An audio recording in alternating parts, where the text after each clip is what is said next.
திருமாவளவன், திருமாவளவன், திருமாவளவன், திருமாவளவன். யார் இந்த திருமாவளவன்? திருமாவளவன் வெறும் பெயரா?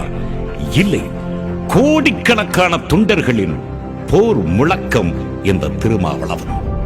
தொல் திருமாவளவன் தலித் சமூக விடுதலையோடும் தமிழ் இன உரிமையோடும் சமூக சமத்துவத்தோடும் தனது முழு வாழ்நாளையும் சமூக நீதிக்காக அர்ப்பணித்த பெயர்தான் இந்த திருமாவளவன்.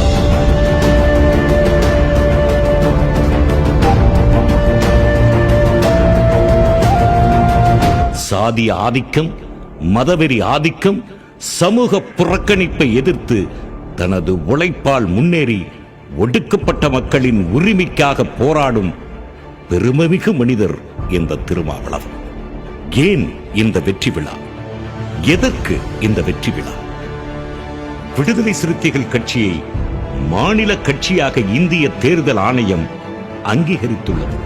பானை சின்னத்தை விசிகாவுக்கான நிரந்தர சின்னமாக ஒதுக்கீடு செய்துள்ளது. இது மகத்தான சாதனையாகும். கடந்த 2024ஆம் ஆண்டு நடைபெற்ற நாடாளுமன்ற பொது தேர்தலில் விசிகா சிதம்பரம், விழுப்புரம் ஆகிய 2 மக்களவை தொகுதிகளில் சுயேட்சை சின்னமான பானை சின்னத்தில் போட்டியிட்டு 2லும் வெற்றி பெற்றதால் தேர்தல் சின்னங்கள் ஒதுக்கீடு ஆணை 1968 விதி எண் 6A அடிப்படையில் இந்த அங்கீகாரம் வழங்கப்பட்டுள்ளது. விடுதலை சிறுத்தைகள் கட்சி கடந்த 1999ஆம் ஆண்டு முதன்முறையாக தேர்தல் அரசியலில் நுழைந்தது. அந்த தேர்தலில் 3வது அணியை வழிநடத்திய தமிழ் மாநில காங்கிரஸ் கட்சியின் சைக்கிள் சின்னத்தில் சிதம்பரம், பெரம்பலூர் ஆகிய 2 இடங்களில் போட்டியிட்டது. ஆனால் 2லும் வெற்றி வாய்ப்பை இழந்தது.